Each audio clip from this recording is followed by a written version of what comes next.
ముద్దబంతి నవ్వే గౌరమ్మ, ముద్దులలికే పలుకే గౌరమ్మ, గంగలాంటి తీరే గౌరమ్మ, గుండె దాటని గుట్టే గౌరమ్మ.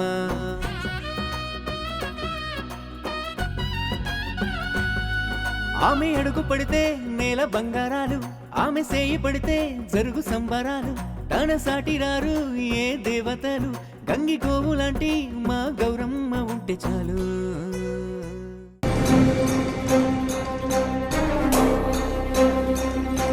నాకు బాగా అర్థమైంది తాతయ్య.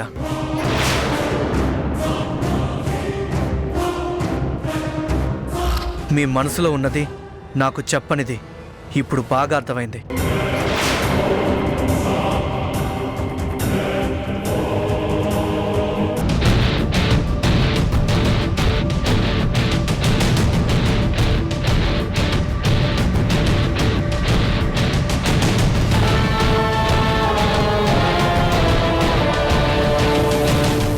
ఫంక్షన్ ఎలా చేయాలని టెన్షన్ పడుతున్నారు కదా?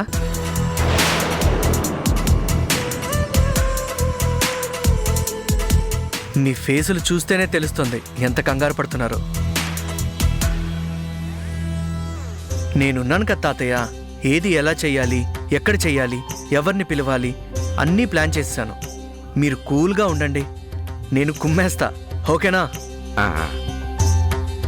ఫంక్షన్ గురించి మీరేం దిగులు పెట్టుకోకండి, అన్నీ నేను చూసుకుంటాను. రేయ్ రారా.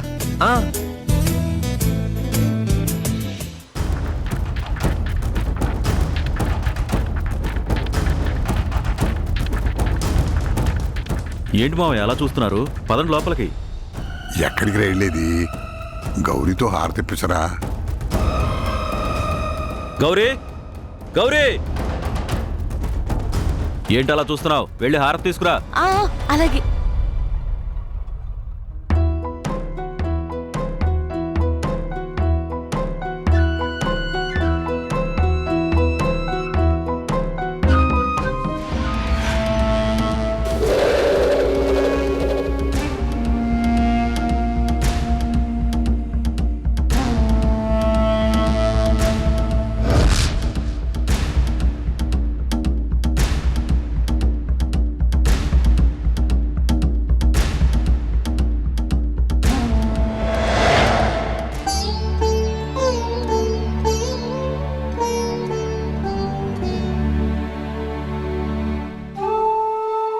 బుజ్జి, స్వీట్స్ కావాలా? ఉండు, నీకోసం కొన్ని దాచి పెడతాను, తర్వాత తిందు గాని, సరేనా? సరే అత్తా.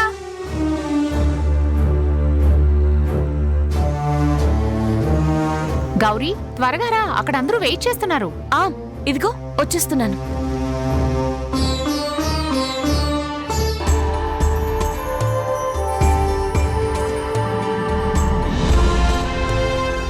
భూపతిది అదృష్టమే అదృష్టం. పెద్దగా కష్టపడకుండానే గెలిచేశాడు.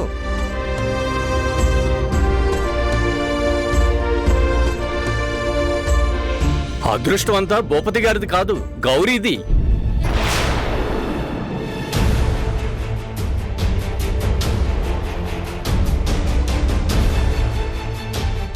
ఊరంతా గౌరీ చెయ్యి పడితే శుభసూచకం అనుకుంటారు. ఊళ్ళో అందరూ పండగ అనుకుంటారు. అలాంటి గౌరమ్మ ఉన్న ఇల్లు ఇది. ఈ ఇంటికి, ఈ ఇంట్లో మనుషులకి ఆ మాత్రం అదృష్టం ఉందంటే దానికి కారణం గౌరీయే కదా. కాదా మరి? ఈ ఊర్లో చిన్నపిల్లల బారసాల నుంచి చేల్లో వరి పంటల కోతల వరకు గౌరీ ఉండాల్సిందే, గౌరీ దీవించి వెళ్లాల్సిందే. అలాంటిది గౌరీ లేకుండా ఆ భూపతి మాత్రం గెలిచేవాడా? ఇంత మెజారిటీ వచ్చేదా? నువ్వు చెప్పింది నిజమేనయ్యా. గౌరీ లేకపోతే భూపతి మొహం మీద నవ్వు, చేతిలో పదవి అసలుండేవి కాదు.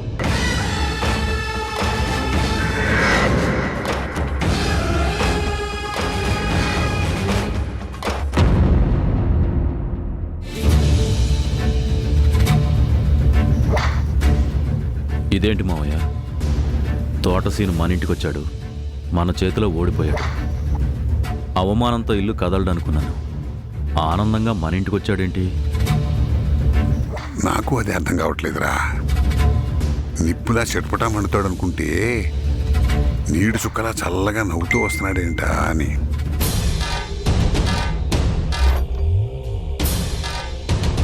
ఏంటి భూపతి, ఎన్నికల్లో ఓడిపోయిన ప్రత్యర్థి శత్రువు అవుతాడనుకుంటే మిత్రులా మా ఇంటికి వచ్చాడేంటా అని అనుకుంటున్నావా? చూడు భూపతి, నువ్వోడి నేను గెలిచినా నేనోడి నువ్వు గెలిచినా జనాల మంచి కోసమే కదా. మనల్ని గెలిపించిన జనాలకు ఏదో ఒకటి చేయాలనే కదా. దానికి ఎవరైతే ఏముంది, నేను ప్రత్యర్థినై నీకు ఎదురు నిలిచినా పరోక్షంగా నీకు వెన్నంటే ఉంటాను. ఏది ఏమైనా గెలిచినందుకు నీకు శుభాకాంక్షలు. భూపతి గారికి జై భూపతి గారికి జై భూపతి గారికి జై భూపతి గారికి జై. ఇదిగో చూడండి, మామయ్య గెలిచాడంటే ఆ గెలుపు మామయ్య ఒక్కడిదే కాదు, మన అందరిది. ఫోటోలకు పోజులు ఇవ్వడానికి ఆయన నాయకుడు అవ్వలేదు, మన లోటుపాట్లు తీర్చడానికి నాయకుడయ్యాడు. జనాల్లో తలెగరేయడానికి ఆయన పదవి తీసుకోవడం లేదు, జనాల తలరాతలు మార్చడానికే ఆయన పదవిని అలంకరిస్తున్నాడు. మీ మంచి చెడ్డలు చూసుకోవడమే ఇక మా మామయ్య బాధ్యత. ఇది లేదు అది లేదు అనే మాట రాకుండా మీ అందర్నీ కంటికి రెప్పలా చూసుకోవడమే మామయ్యకున్న ప్రధాన కర్తవ్యం. మామయ్య వెన్నుతట్టి మామయ్య వెంట నడిచి ఆయన్ని గెలిపించిన వారందరికీ పేరు పేరున కృతజ్ఞతలు.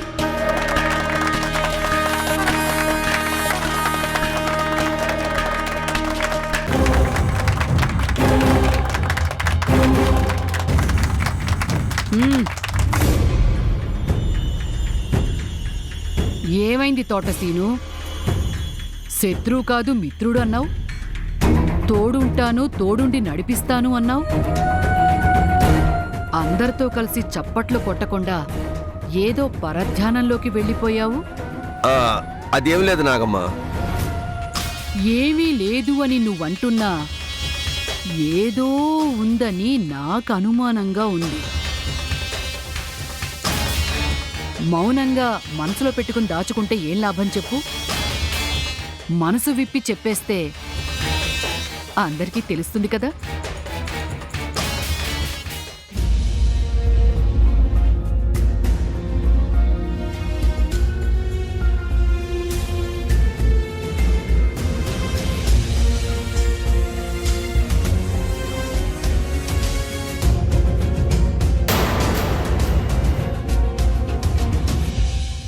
తోటచేను, ముందు అక్కడిగిన దానికి సమాధానం చెప్పు.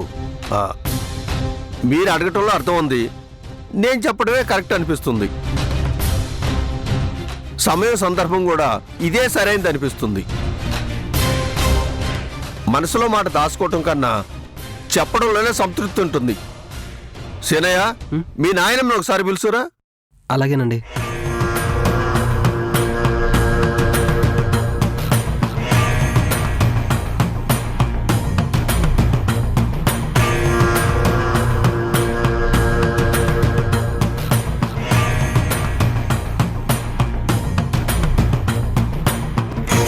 నమస్కారం సావిత్రమ్మ గారు. నమస్కారం. పెద్దవారు, గౌరీకి నానమ్మ మీరు.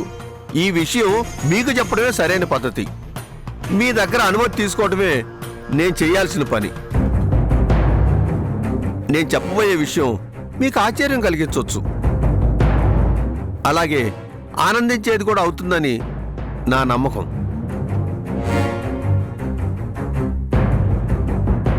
మీకు నమ్మశక్యం కాకపోవచ్చు, కానీ అది 100కి 100 పాళ్ళు నిజం. సావిత్రమ్మ గారు, మీ మనవరాలు గౌరీని నా కొడుకిచ్చి పెళ్లి చేస్తారా?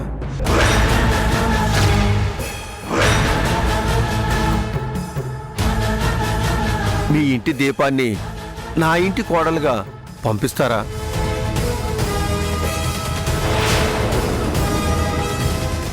చూడండి సావిత్రమ్మ గారు, గౌరీకి అందం ఉంది, అణిగిమణిగి ఉండే తత్వం ఉంది, వినయ విధేయతల్లో మొదటుంటుంది, వివేకంతో నడుచుకుంటుంది. నేను తలుసుకుంటే కోటీశ్వరాల్ని నా కోడలుగా తీసుకురాగలను, కానీ గౌరీ అంత గుణవంతురాల్ని తీసుకురాలేకపోవచ్చు. నా ఇంటికి తగ్గ కోడలు, నా కొడుకు చక్కటి భార్య, ఇదే కదండి నాకు కావాల్సింది. నా కుటుంబ పరువుని, నా ఇంటి గౌరవాన్ని కంటికి రెప్పలా కాపాడే దేవత కావాలి. ఇవన్నీ కలగలిపి ఉన్నదే మన గౌరీ. అందుకే నా మాట మీరు మన్నించాలి. మట్టిలో మాణిక్యాన్ని తీసి మకుటంలో పెట్టుకుంటానంటే ఏమంటాను బాబు? గాలికి పెరిగిన గడ్డి పువ్వుని తెచ్చి గుడిలో పెడతాను అంటే వద్దంటానా చెప్పు? గౌరికి శ్రీరాముడంటి మొగుడొస్తాడు అని చెప్పేదాన్ని. నువ్వు అడుగుతుంటే ఆ దశరథుడే నా ఇంటికి వచ్చినట్టుంది. అయోధ్యకి కోడలుగా తీసుకెళ్తానని అడిగినట్టుంది. చాలా సంతోషం బాబు. అందరూ గౌరిని అదృష్టం అంటారు. ఈరోజు ఆ అదృష్టం దాన్ని వెతుక్కుంటూ వచ్చింది. గౌరిని మీ కోడలిగా పంపడానికి నాకెటువంటి అభ్యంతరమూ లేదు. తోట శ్రీను గారు, ఎన్నికల్లో ఓడిపోయినా మా మనసులు గెలిచారు. పదవి వాళ్ళకి పోయినా బంగారం లాంటి గౌరిని మీ కోడల్ని చేసుకుంటున్నారు. అక్క, పరిస్థితి చేజారేలా ఉంది. మన అదృష్టం వేరే వాడింటి పాలయ్యేలా ఉంది. చెయ్యి జారే వరకు ఎలా ఆగుతాన్రా? చెయ్యి పట్టైనా వెనక్కి లాగుతాను. అల్ల కల్లోలం సృష్టించైనా అరచేతిలోంచి ఆ అదృష్ట రేఖను పోనివ్వను. తోట శ్రీను గారు, మీరు విశాలమైన మనసు చూపించుకున్నారు. వైకుంఠం లాంటి ఇంటికి కోడలిగా తీసుకువెళ్తున్నారు. చాలా సంతోషం తోట శ్రీను గారు. ఆ ముసలిది సరే అనేసింది. ఊళ్ళో వాళ్ళు సైసై అనేస్తున్నారు. ఏదో ఒకటి చేయకపోతే ఇప్పుడే పెళ్లి సంబంధం ఖాయం చేసుకునేలా ఉన్నారక్క.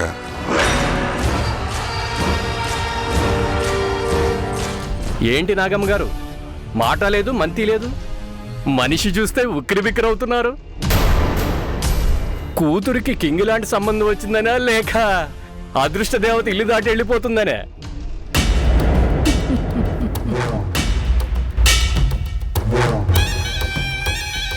తోటసీను సంబంధం అంటే కోటలో రాజు దిగొచ్చినట్టే. కానీ సామంతరాజుతో సంబంధం కంటే చక్రవర్తితో చేయి కలపడం మంచిది కదా అని ఆలోచిస్తున్నాను.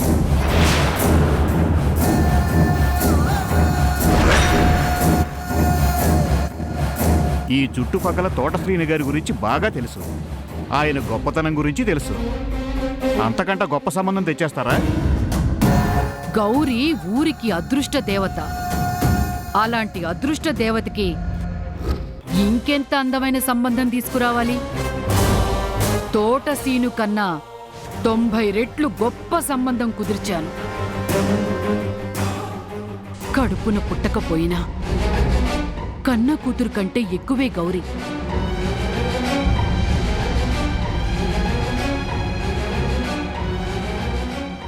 పేగు బంధం లేకపోయినా ప్రేమ బంధంతో పెంచాను దాన్ని. దానికి ఎలాంటి సంబంధం తీసుకురావాలో, ఎలాంటి ఇంటికి కోడలుగా పంపాలో నాకు బాగా తెలిసిందాన్ని. అందుకే గౌరీ వేలు పట్టుకుని తీసుకెళ్లేవాడి లెవెల్ చుట్టుపక్కల ఊళ్ళో చెప్పుకునేవాళ్లా ఉండాలి అనుకున్నాను. వెతికి వెతికి ఒక ఉన్నతమైన సంబంధం తీసుకొచ్చాను.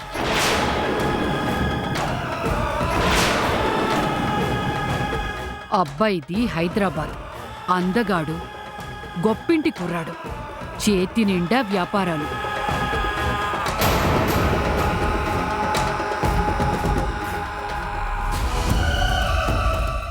ఆలస్యం చేశావు తోటసీను. ఇదే మాట నువ్వు 3 రోజుల ముందు చెప్పినా నేను ఆలోచించేదాన్ని. మాటిచ్చేశాను. నాగమ్మ మాటిస్తే నీకు తెలుసుగా. మరేం పర్వాలేదులే అమ్మా. గౌరమ్మ సంతోషంగా ఉంటమే మాకు కావాల్సింది.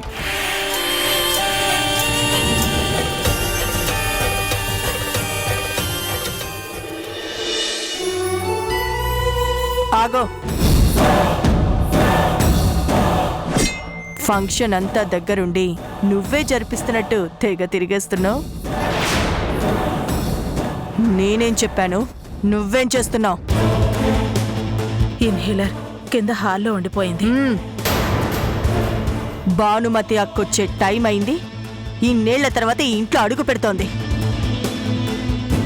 నీ మొహం తనకి చూపించకూడదని చెప్పాను. నువ్వు తనకి ఎదురు పడకూడదని కూడా చెప్పాను. మంచిగా చెప్తే అర్థం కాలేదా? అది కాదు సుమతి. మళ్ళీ ఇంట్లో చిచ్చు రేగాలని కోరుకుంటున్నావా? మళ్ళీ ఈ కుటుంబం ఇంకొకసారి ముక్కలవ్వాలని అనుకుంటున్నావా? నువ్వు చేసేదానికి నీకు ఏ మాత్రం మనస్సాక్షున్నా వెంటనే ఇక్కడి నుంచి వెళ్ళావు. నువ్వు చేసిన పాపానికి ఏ మాత్రం పశ్చాత్తాపడినా అక్క వచ్చేసరికి నీ అడుగు జాడలు కూడా ఇక్కడ ఉండకూడదు. మనుషులు మాటలకి లొంగుతారు, పశువులు దెబ్బలకి లొంగుతాయి. నువ్వు మాటలకు కూడా లొంగడం లేదంటే నువ్వు ఏంటో నువ్వే తెలుసుకో.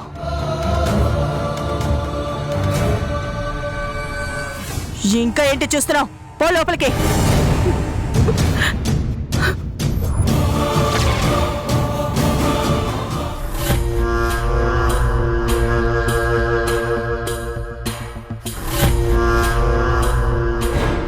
ఎలక్షన్లో గెలిచాను, మెడలో దండలు ఇచ్చుకున్నాను, ఊళ్ళో వాడితో దండాలు పెట్టించుకున్నాను. ఎలక్షన్లో గెలిచాను సంతోషం ఒక్కరోజు కూడా లేకుండా చేశావు. ప్రత్యర్థి మీద గెలిచానని గర్వం 10 నిమిషాలు తుడిచేశావు. ఇప్పుడు ఏమైందిరా? ఇంకా ఏం కావాలి? గౌరీ అదృష్టం నాకు అంటుకోవాలి అన్నావు. ఇప్పుడు ఆడికి ఎవరో కట్టబెడతానంటున్నావు. గౌరీ నాతోనే ఉంటే దాని ఆస్తిపాస్తులన్నీ మనమేనన్నావు. ఇప్పుడు ఎవడు అనామకుడికి గౌరీతో పాటు ఇచ్చాడని సిద్ధపడుతున్నావు. తమ్ముడు కన్నా ఎక్కువైనవాడెవడు? గౌరీ ఆస్తి కన్నా ముఖ్యమైనవాడెవడు? భూపతి, నీకింత వయసు వచ్చింది కానీ నీ అక్క మనసు తెలియలేదురా. ఒక మంచి మాట బయటకొచ్చిందంటే ఆ మాటని చూడకూడదు. ఆ మాట మాట్లాడే మనిషి గుణం చూడాలి. నీ అక్క గురించి నీకు తెలీదా? నీ అక్క బుద్ధి నువ్వు ఎరగవా? నా పేరు నాగమ్మరా. పాములాంటి దాన్ని పడగ విప్పి విషం కక్కేదాన్ని. నా గురించి అంత మంచిగా ఎలా ఆలోచించావురా? గౌరీ మంచి బట్ట కడితేనే చూడలేని దాన్ని అలాంటిది మంచి బ్రతుకు ఎలా ఇస్తాననుకున్నావు? అది ఆనందంగా ఉంటేనే నేను తట్టుకోలేనే. అంత గొప్ప సంబంధం ఎలా తెస్తాననుకున్నావు? అదృష్టం చేయి జారిపోతుంటే అంత అవివేకంగా ఉంటాననుకున్నావా? ఆస్తి పట్టుకుపోతుందంటే ఆనందంగా పంపిస్తాననుకుంటున్నావా? మరి అదిరిపోయే సంబంధం తెచ్చాను, అద్భుతమైన కుర్రాన్ని చూశాను అని అందరి ముందు అన్ని మాటలు చెప్పావు. మురిగే కుక్కకి ఒక మటన్ ముక్క పడేస్తే నోరు మూసుకునుంటుంది. అలాగే అరిచే జనాల నోళ్లు మూయించటానికి ఒక అందమైన కథ అల్లాను. నమ్మారు, నోళ్లు మూశారు. అబ్బబ్బబ్బబ్బబ్బా, నీ బుర్రే బుర్ర. మా అక్కకి బుర్రలో ఇంత బుద్ధి వచ్చేసిందేమిటి, మనసులో ఇంత మంచిదైపోయిందేమిటి అనుకున్నా. కుళ్ళు కుతంతరం పోయి ఎంత కనికరం ఎట్ట వచ్చేసిందబ్బా అని కంగారు పడిపోయా. ఇప్పుడు నిజం తెలిసింది, మనసు హాయిగా ఉంది. మాటలో ఏం తేడా లేదుగా, వేరే మర్మం ఏం లేదుగా. భూపతి, నన్ను నమ్మరా?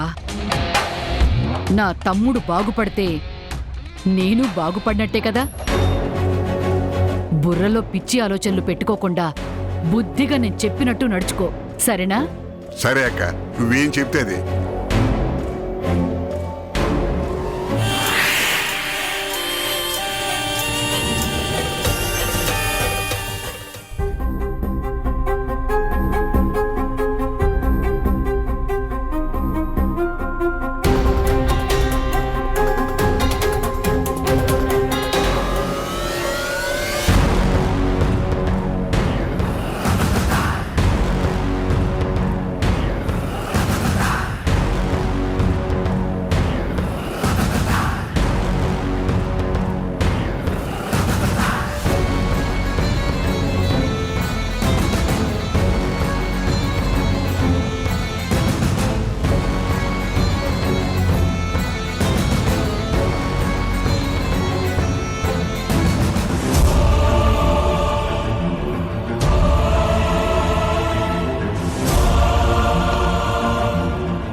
ఎవరై ఉంటారు? మన కుటుంబం కాదు, మునుపెప్పుడు చూడలేదు. ఎవరబ్బా?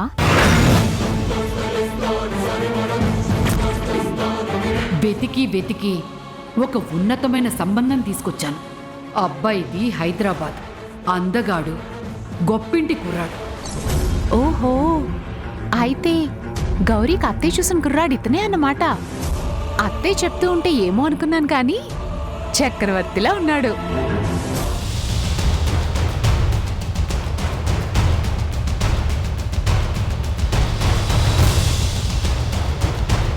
ఏమండి ఏమండి ఏమండి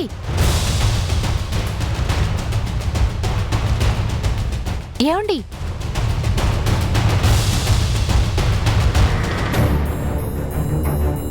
ఏంటే? ఆహా, ఏం లేదండి.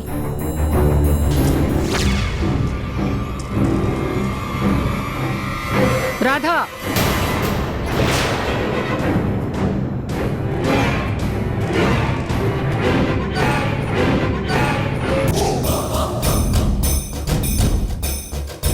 చేతిలో ఏదో పట్టుకుని చూపించకుండా వెళ్ళిపోతున్నావేంటి?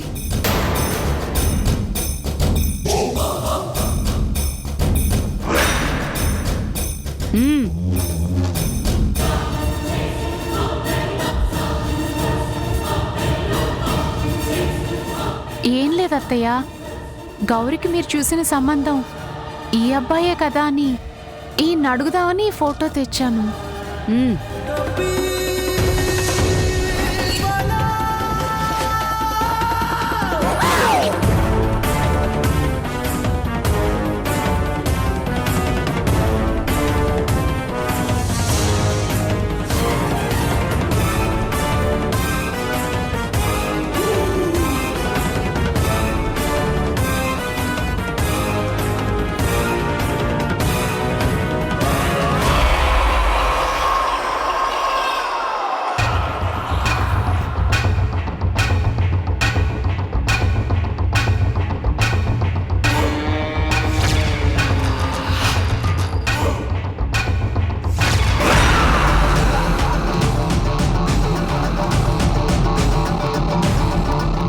క్షమించండి అత్తయ్య, ఇల్లు శుభ్రం చేస్తూ ఉంటే అనుకోకుండా జాతకం కాగితాలతో పాటు కింద పడింది అంతే. కానీ నేను కావాలని తీయలేదు అత్తయ్య. నువ్వు ఊహించింది నిజమే రాధా. గౌరీకి చూసిన సంబంధం ఈ కుర్రాడే.